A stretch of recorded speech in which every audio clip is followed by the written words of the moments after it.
So I know that a lot of people have been criticizing Assassin's Creed for having an overly convoluted story, and I think at this stage in the franchise, this many games in, it's probably true that the story has gotten a little bit out of control, a little bit too convoluted, and has lost way of the focus and the direction that it was going in compared to the earlier games. But if you're an OG fan, you know that it wasn't always like this, and I genuinely believe that Assassin's Creed as a fictional universe is one of the greatest examples of modern world building that I've ever come across, and it's usually the explanation that I give to people when they don't understand why, even though they're so frustrated with this franchise, they keep coming back. And I always say it's because of the world building, it's because of the way that it's handled its fictional universe and how it's created an intricate living and breathing world that extends as far as the mind can go and goes into the future as far as the mind can go. For those who don't know, world building is essentially the process of creating an imaginary world or setting, often associated with a fictional universe like Assassin's Creed. It's a key task of many science fiction or fantasy writers or creators who develop a world with coherent qualities such as a history, geography, culture, and ecology. World building is basically step one of creating a story. It's essentially the canvas with which you paint any narrative that you want to tell. And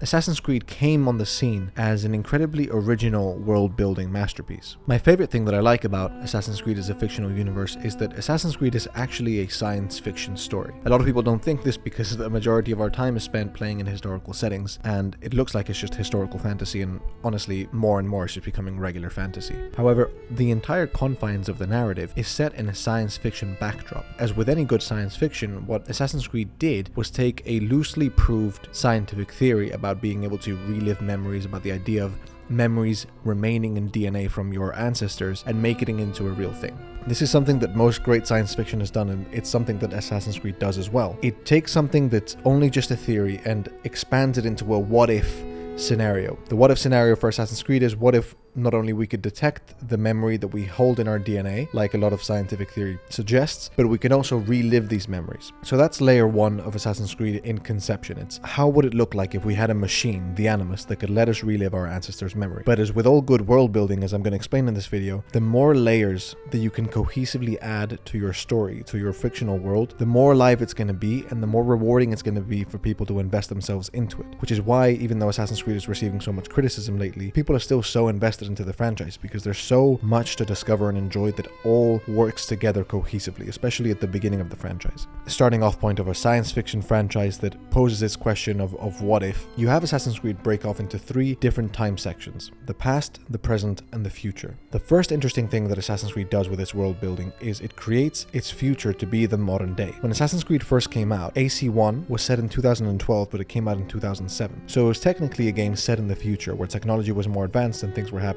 that hadn't happened yet. Of course, in the last few games, it's kind of like just keeping track of everything, but that's rumored to stop now. There's a latest rumor that Assassin's Creed again is going to the future, which is where I think it should be. I don't know how many years into the future, but I definitely think that the Assassin's Creed modern day should be set in the future. So you have a present day story, which is the framing device for the entire reason why you're playing Assassin's Creed games 1 through Revelations, even 3. You have a framing device that is set in the future that is exploring its science fiction background. It introduces two primary players, the Assassins and the Templars. The Templars putting on a front as Abstergo Industries, and the Assassins just being butchered by the Templars at this point in history. So you have the future in which the story is developing and the stakes are being set on a grand scale. Then you have the present. The present is where you spend most of your time as a player, which means the present is counterintuitively the past. It's the historical period that you spend your time in as an assassin. That could either be Jerusalem and the Third Crusade, or it can be the Renaissance with Ezio, or it can be the American Revolution with Conor Kenway. Now you're understanding the layers in terms of space and time that the world building is setting up. And this is one of my favorite things about Assassin's Creed. It's not just space. There's not just world building in terms of factions. There's not just world building in terms of characters and laws and ways that people function within history and alternate history, but rather there's also world building in terms of time. You have present, now you have future, now you have present, and again, you want to make sure that everything is cohesive. When I talk about consistent and effective world building, you want to make sure that every layer that you add is cohesive. That means that the present has to in some way impact the future. And of course, we know that the reason why we're going into this Animus in the science fiction setting of the future is because we're trying to understand and discover something that was understood in the present. We go to visit Altair, we go to visit Ezio because we're trying to discover the pieces of Eden. So all of these things that we're doing in the present as our playable assassin's character is actually having an impact. That leads into the immersion factor of the world building. It means that you don't, even though you're switching through not only the style of play, because you couldn't even run or do anything in Assassin's Creed 1 in the modern day, not only are you changing the character, the setting, the world that you're exploring, which for most games would mean that you completely shatter your immersion. Here it makes it even more immersive because there's a reason why you're doing all of this and there's an impact as to what you're doing. But Ubisoft didn't just stop there when they were creating Assassin's Creed. They had all these interesting elements, but they decided to go a step further and add an element of the past. How do you do this in an immersive and successful way? Well, you lean into your science fiction roots again. You create an ancient race so scientifically advanced that their technology is indistinguishable from magic. You create a race that somehow disappeared because of some great catastrophe that left only a few humans surviving and rebuilding their society. You leave little traces of these in the present, in the historical context that you find yourself in, and you have them appear and be relevant in the future.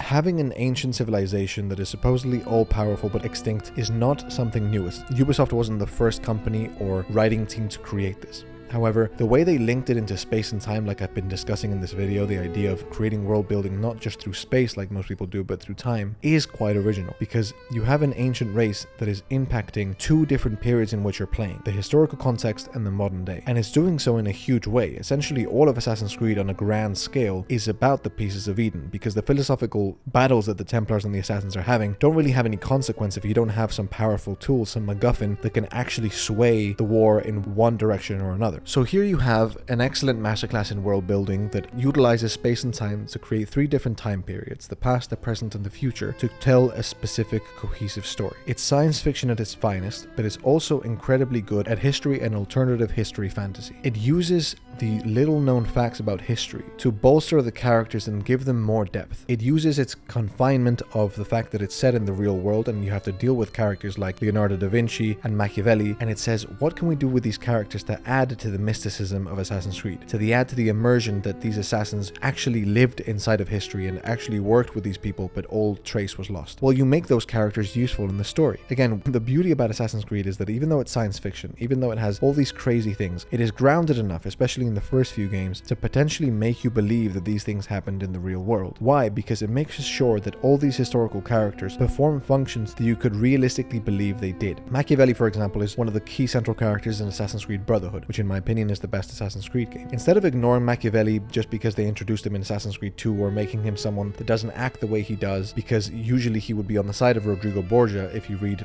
his work, they characterize him so beautiful as someone who isn't an ally to Ezio, but definitely is watching after him, but still does things like admire Rodrigo Borgia, as is well documented, still acts suspiciously enough for Ezio to believe that he might be a traitor. There's a lot of attention to detail in Assassin's Creed at a very microscopic level that is then scaled to a macroscopic level beautifully. There's as enough attention to detail in the overarching grand parts of Assassin's Creed and its lore as there is in the microscopic parts. And this is something that if you're someone who's a writer or a creator or an artist or someone who just wants to admire fictional worlds for what they are, a great telltale sign that world building is being done correctly is that eventually all the microscopic details are created with as much attention as the macroscopic. Now you might be thinking, yeah, but I know a lot of bad worlds that don't have a lot of microscopic details. But the key actually is to make sure that the macroscopic details are cohesive first. There's a lot of fiction that doesn't really need to delve into what currency you're using in your world or what method of travel or transport or the specific culture of the specific town in the specific world has to be. Those things don't matter as much because you can discover them as you tell your story with your characters. What's important that a lot of people miss is that the overarching mythos, the overarching laws of your universe have to make sense. And this is the main problem with modern day Assassin's Creed, and this is why old Assassin's Creed is much better. It's not because of the stories that they're currently telling. It's not because of the RPG formula or anything else. It's because it set up a certain amount of laws that the early Assassin's Creed games followed to a T, that the new Assassin's Creed games completely broke. One of them is dialogue choices. Now, as a normal gameplay mechanic, I don't mind dialogue choices, but I don't believe they